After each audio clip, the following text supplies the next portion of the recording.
What is up, everybody? Hope you had a great weekend. Monday evening, afternoon, I don't even know what you call it. And we're going to be talking about something very severe. It's the most overlooked motorcycle injury. Everyone talks about head injuries, even me. I talked about head injuries a lot on Friday. But everyone talks about, their arms being broken, road rash. It's like almost like a sign of you're cool because you got road rash. And then like leg injuries, back injuries, there's a ton of protection for that. There's back protection, elbow protection, you got gloves for hand protection, boots, but nobody is talking about pelvic injuries. Now my best bud, as you guys know, and that's why we're doing a lot of this video series, and yes, I'm not being safe because I'm using two hands to change the GoPro. We are talking about the stuff that's happening with him, and he got a massive pelvic injury. Now, there's a lot of medical terms, there's a lot of different things out there, but I just kind of want to give you the gist of it because this is actually very severe, and this is video format. And, no one comes here for a class, at least I don't think so. So anyways, he got a pelvic fracture, and this is one of actually the very most common and overlooked injuries for when a motorcyclist has an impact, a frontal impact. Not from the side. If you get hit from the side, it's the common is the leg injuries and the arm injuries, and I've talked about that in the most common injuries video, which is upper right corner. But the most common and most severe injury and overlooked injury that you get from a frontal impact, like me crashing into a wall, me crashing into a car and a truck like he did, is pelvic. It's a pelvic fracture, and it's called an open book fracture. Now if you see, and I'm going to have something up here, the pelvis, there's that front portion. Now, and I've mentioned this during my video, like what happened, that front portion there's a small piece of cartilage there that is connecting two sides of your pelvis. Now when women give birth, it actually separates and you're able to give birth. Now what he did was a traumatic separation of his pelvis right there, the pubic area.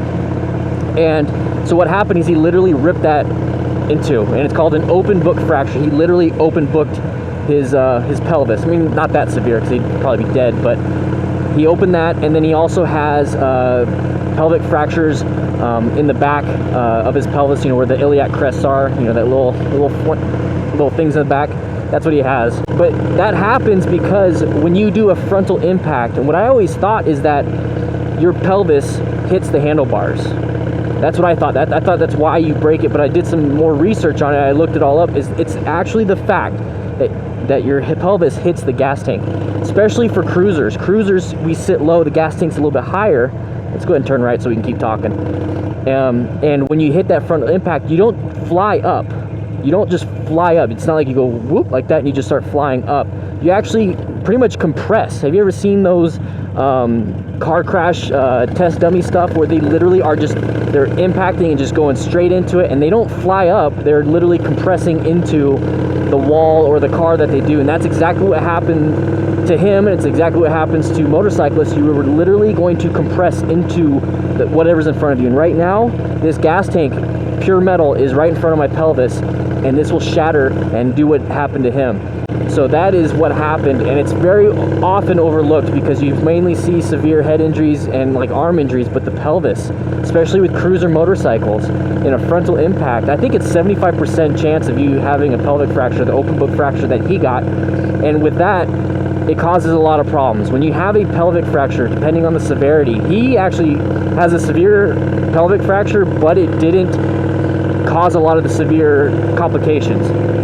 So some of the severe complications with a pelvic fracture, especially something like that, you are going to rip flesh, like your nerves, your muscle tissue, your bladder, possible rectal and large intestine damage, liver damage, basically any internal damage inside in that area. Now that also means if you're a male, you're going to have genitalia damage, you're going to have penile damage, testicular damage. Females, you're going to have that also. You're going to have vaginal damage and everything. And for men, that can cause erectile dysfunction. That can cause, because of the nerves and the blood flow, the structure of your actual penis is actually damaged. Same thing with your testicles. They could be ripped off. They literally could be ripped off, and that is a big fear for me. So your testicles could be ripped off. They could be severely damaged to the point where they're crushed and you're castrated now at that point. And while doing this research, and I've actually had comments from some of you guys that have been through this, if that happens, if your testicles are crushed or removed and you have erectile dysfunction or something, you might have to go on testosterone replacement therapy because of a pelvic fracture. So now you can't produce your own testosterone. You're having to take shots every week just to maintain a healthy level of testosterone. So there's like a ton of complications when it comes to just a pelvic fracture.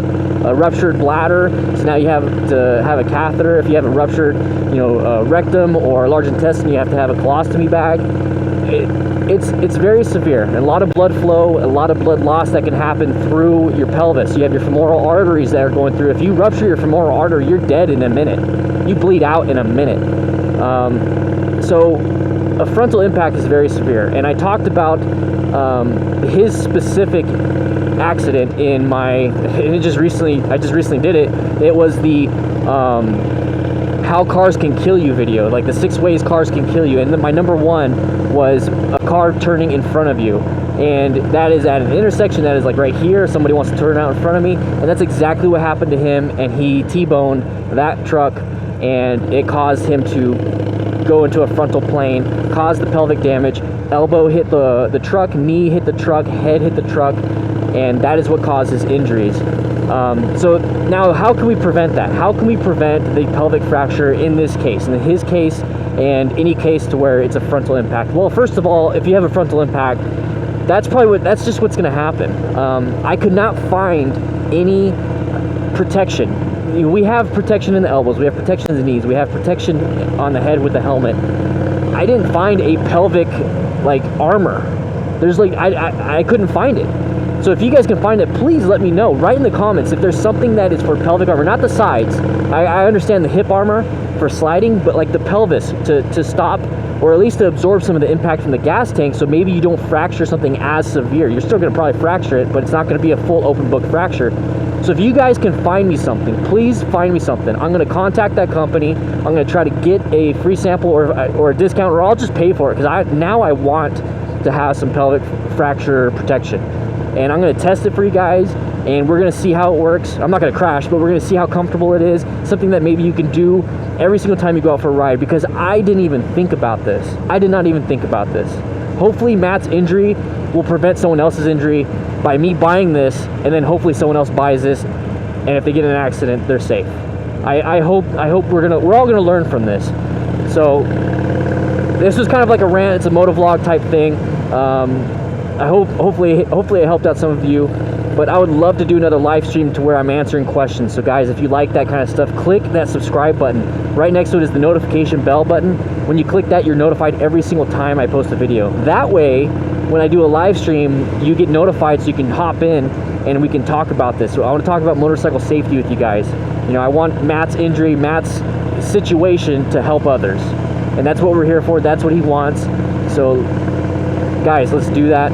And in the link in the description, I do have a GoFundMe page for Matt. If you want to help out, share that GoFundMe page. Donate if you want, but just think about him, okay? With that said, I hope you guys ride safe, wear your gear, and I'll see you guys later.